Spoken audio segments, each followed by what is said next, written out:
دیکھیے غلام احمد قادیانی نے اپنے فتنے کا آغاز کہاں سے کیا تھا یہ سمجھ لیجئے۔ پہلے وہ ایک مناظر تھے، بہت اچھے مناظر، غلام احمد قادیانی تھا کہنا چاہیے، غلطی سے طے کے بیٹھا ہوں۔ آریہ سماجیوں سے مناظرے کیے، عیسائیوں سے مناظرے کیے، مناظروں میں فتح حاصل کی، مسلمانوں کی آنکھوں کا تارا بن گئے، محبوب ہو گیا۔ اس کے بعد اس نے ایک فتنہ چھوڑا، ایک شوشہ چھوڑا، نبوت اور وحی تو رحمت ہے، رحمت کیسے بند ہو سکتی ہے؟ وحی تو انسانوں کی ہدایت کے لیے ہے، انسان ختم نہیں ہوئے وحی کیسے ختم ہو جائے گی؟ دیکھیے بظاہر یہاں دلیل ہے، اٹ اپیئرس کنونسنگ، بات سمجھ میں آتی ہے، یہیں سے یہ حل مل جائے گا آپ کو۔ کیا وجہ ہے کہ بڑے بڑے اعلیٰ تعلیم یافتہ لوگ جو ہیں اس کا شکار بن گئے؟ دنیا میں ایک ہی مسلمان نام کا سائنسدان جو ہے وہ آیا ہے ٹاپ پر، وہ قادیانی۔ ایک ہی مسلمانوں کا نام رکھنے والا جو ہے وہ international court of justice Hague کا جو ہے جج بنا ہے، وہ کون؟ قادیانی۔ ڈاکٹرز قادیانی، انجینئرز قادیانی، بڑے بڑے۔ یہ کیوں؟ یہ بات ایسی تھی کہ جو بظاہر دل کو اپیل کرتی ہے کہ جب حضرت آدم سے کہا تھا اما یاتینکم منی ھدی فمن تبع ھدای فلا خوف علیہم ولا هم یحزنون، انسانوں کی ہدایت کے لیے وحی کا راستہ کھولا گیا، ابھی انسان ختم نہیں ہوئے، وحی کا کیسے دروازہ بند ہو جائے گا؟ اجرائے وحی کا پہلے شوشہ چھوڑا، اور جب وحی جاری ہے تو نبوت جاری ہے، لہذا پھر آخر میں آ کے نبوت کا دعویٰ کر دیا۔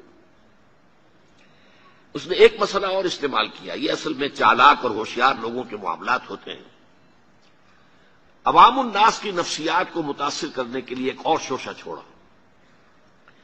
دیکھو یہ کیسے ہو سکتا ہے، ہمارے نبی حضرت محمد صلی اللہ علیہ وسلم وہ فوت بھی ہو گئے، دفن بھی ہو گئے، زیر زمین دفن ہے، اور عیسیٰ ابن مریم وہ آسمان پر اٹھا دیے گئے، وہ آسمان پر ہے، کیسے ہو سکتا؟ اب عام مسلمان کے لیے اس میں بھی ایک اپیل ہے کہ اس میں تو گویا کہ ثابت ہوا کہ حضرت عیسیٰ ابن مریم جو ہے وہ افضل ہو گئے محمد سے صلی اللہ علیہ وسلم۔ یہ ہیں وہ چیزیں کہ جن سے حالانکہ افضلیت کا اس سے کوئی تعلق نہیں۔ اصحاب کہف اگر 300 برس تک سوتے رہے تو اس میں کون سی افضلیت ہو گئی؟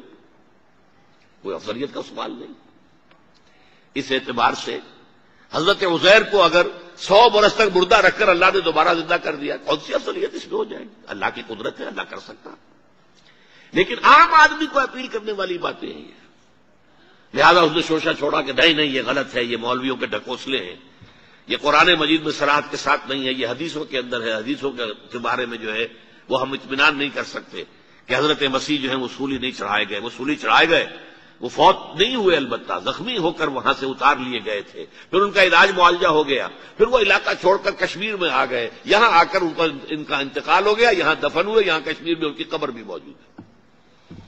یہ دو ایشو ہیں جو اس شخص نے اٹھائے، اور اس سے عوام الناس جو ہیں جن کے اندر کے علم کی پختگی نہیں ہوتی، یا جذباتی طور پر آپ انہیں متاثر کر سکتے ہیں، یا جیسا کہ میں نے پہلی بات کہی تھی اس میں تو یقیناً ایک وزن کی بات نظر آتی ہے کہ یہ رحمت ہے، وہی رحمت ہے، نبوت رحمت ہے، اللہ کی رحمت بند ہو جائے گی کیسے؟ اب اس کا جواب ہے یہاں۔ میں نے اس قادیانی سے کہا کہ مجھے یہ بتاؤ کہ کیا تم یہ مانتے ہو کہ اللہ کی ہدایت قرآن میں کامل ہو گئی؟ انہوں نے کہا ہاں ہم مانتے ہیں، ہدایت کامل ہو گئی۔ میں نے کہا کیا تم یہ مانتے ہو کہ قرآن محفوظ ہے، اس میں تحریف نہیں ہوئی؟ کیا ہم مانتے ہیں قرآن محفوظ ہے، اس میں تحریف نہیں ہوئی۔ پھر میں نے کہا مجھے منطقی وجہ بتاؤ، پھر اس وحی کی کھڑکی کو کھلے رکھنے کا فائدہ کیا ہے؟ وہاں سے جو آنا تھا جو مکمل ہو گیا قرآن، ہاں قرآن میں اگر تحریف ہو جاتی، اس کی حفاظت کا ذمہ نہ لیا گیا ہوتا تو کسی نبی کی ضرورت تھی کہ جو آ کے اس کی تصحیح کرتا کہ یہ بات یوں نہیں یوں تھی، یہ غلطی کر دی گئی ہے، ورنہ حقیقت یوں تھی۔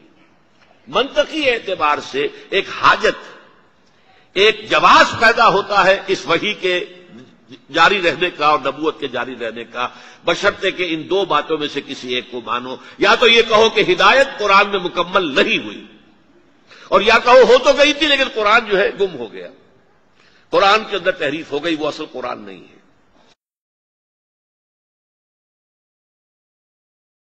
اسی زمانے میں ایک واقعہ یہ ہوا تھا، غلام احمد قادیانی نے ایک دعوتی خط لکھا کابل کے حکمران. اب میں بھول رہا ہوں کہ وہ امیر دوست محمد خان تھے یا امیر عبد الرحمان خان تھے، ان دونوں میں سے کسی کے سامنے وہ خط پہنچا. جیسے کہ حضور نے خطوط بھیجے تھے قیصر کو، کسریٰ کو، تو اس کو بھی شوق چڑھایا کہ میں بھی تو اب نبی ہوں، نبوت کا دعویٰ کر چکا ہوں، تو مجھے پڑوس کا ملک جو ہے افغانستان، وہاں کے بادشاہ کو دعوت دینی چاہیے کہ وہ مجھ پر ایمان لائے. جب وہ خط وہاں پہنچا ہے تو امیر کابل نے اسی خط پہ 2 الفاظ لکھ دیے اور واپس کر دیا. الفاظ کیا تھے؟ ای جا بیا، یہاں آؤ ذرا اور یہاں آ کر تم دعویٰ کرو نبوت کا. یہ تم انگریز کی چھتری تلے بیٹھے ہوئے دعوے کر رہے ہو، انگریز کے سائے تلے جو ہے، اور انگریز جو ہے تمہیں سپورٹ کر رہا ہے. تم نے جہاد کو جو ہے ختم کر دیا، دین کے لیے حرام ہے اب دوستو قتال، حرمت قتال. انگریز کو اور کیا چاہیے تھا؟ گلیڈسٹن نے، جبکہ وہ وزیر اعظم تھا برطانیہ کا، اس نے کہا تھا اپنے پارلیمنٹ میں قرآن کو لہرا کر، جب تک یہ کتاب دنیا میں موجود ہے امن قائم نہیں ہو سکتا. یہ تو جہاد اور قتال کی بات کرتی ہے. تو ان کو اور کیا چاہیے تھا کہ اگر کوئی اس قتال کو ختم کر دے، منسوخ کر دے، اور مسلمانوں میں سے جذبہ جہاد اور قتال فی سبیل اللہ کو نکال دے، تو اس سے بڑی اور کیا خدمت ہوگی. لیکن یہ کہ اگر تمہیں یہ دعوت دینی ہے تو ذرا یہاں آؤ، ای جا بے آ، یہاں آ کے یہ دعوت دو مجھے، تاکہ تمہارے 14 طبق روشن ہو، تمہیں معلوم ہو کہ اس دعویٰ کرنے کا مطلب کیا ہے.